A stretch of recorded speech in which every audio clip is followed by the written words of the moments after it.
Hello, Captains. It's me, TONIK TZW. We are here in the premium Tier 7 French battleship, the Champagne, and this is going to be a spud run, which is why it says 158,000 burst bubbles there. Now, we've decided to mix up this build a little bit with Robert Jaujard, and we've thrown a Julian Colorado on there just to reduce our reload a little bit more, along with Paolo de Revel, and that's actually going to give us quite a good run on this ship. The reload is quite surprising, although the fact that it only has 2 turrets is a bit of a limitation. Now, the playstyle that I've been using for this is much the same kind of playstyle as I would use for something like the Graf Spee. It's I don't feel it's very heavily armoured, certainly in comparison to some ships out there at Tier 6 and Tier 7, and this is a 6-7 game, but our team is going to be completely overwhelmed, but that is not going to stop me from having a crack at everything and anything that I can see.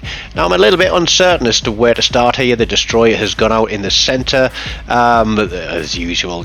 The team are pushing in and hiding behind the island on Alpha, team are pushing out and hiding behind the island on Charlie. There's one ship going straight up the middle, but we drop a Citadel out there. We're going to go on that Amagi, drop another one through there, put another salvo out onto him, and this destroyer in the middle lives up to his name, not his game name but the ship name, Terrible, because I don't know what he was trying to do, but he just didn't seem interested in going near any of the caps at all. There's a Cheshire. We'll put some shots onto him, and it's about time to make a decision about which way we're going to go.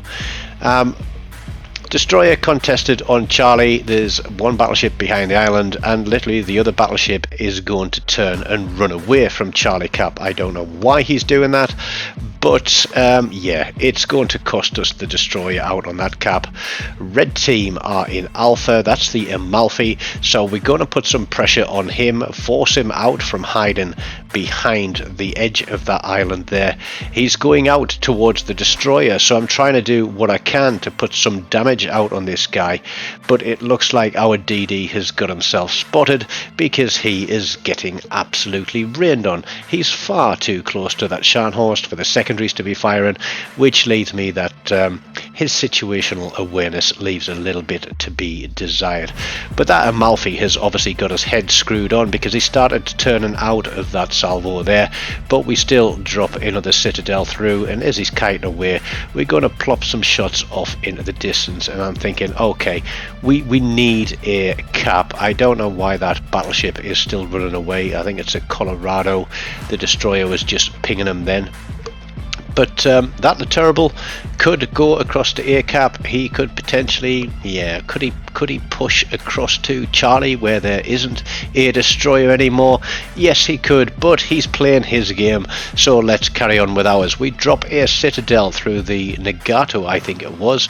We see the Amalfi again. It's a target-rich environment, but he's the Leon. 2 turrets onto him. Boom, there's a big chunk of health.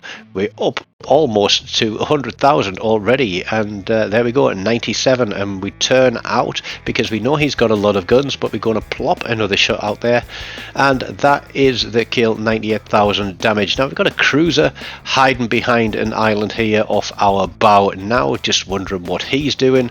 Z39 is pushing through. We've dropped shots on the Scharnhorst, and I'm thinking, do we go on the Scharnhorst again while he's broadside? This DD has obviously got a Death Wish running in against those. High caliber at 119,000, but our DD is absolutely knackered. That Z39 is going to outgun him. That's a shame because I was just about ready to put another salvo onto that destroyer. So we get shots out at the Scharnhorst. We hit a bit more damage. We can see that the Amagi is still out there.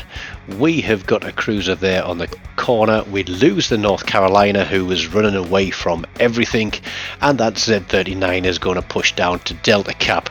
We are down to 3 ships, 8 minutes into the game. We're going to put some more shots onto this Amagi as he's running away, but we know that Cheshire is hiding behind the rock. Pop a heel. This guy's got torpedoes. Luckily, and I think it's because that cruiser is right there on the corner, they get detected, and we are going to give this Cheshire a 20,000 hit point. What for? Because he's stuck where he is. I know I'm taking fire from that York that's off on my right hand side. This guy is drilled 20,000, nearly 21,000 damage, and the York has gone up past the island. The game is lost. You know, there's absolutely nothing we can do here. There's 3 of us left. Could somebody take that destroyer out? Yes.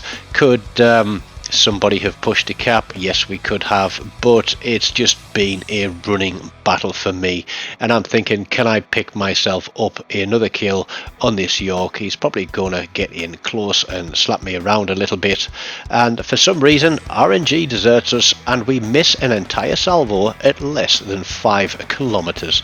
I could not believe it. He's obviously a noob that RNG is given a chance, but there's a Confederate, and just as we're getting ready, we got 8 seconds for a reload. Red team are going to pick up the 1,000 points they need for the win, and that's going to end the game for us. So just under 158,000 damage, 7 Citadel hits in that, a few cap resets, high caliber Confederate, but performance wise 1,550 on a defeat, not great, but when you consider that only 2 of the team broke 1,000 XP on that one, it was an absolute disappointment, especially after I felt that I had played that ship so well after so long not playing it. Don't forget to smash that like button, keep me happy, subscribe to the channel if you haven't already done so, and as always, until next time, take care of yourselves and goodbye.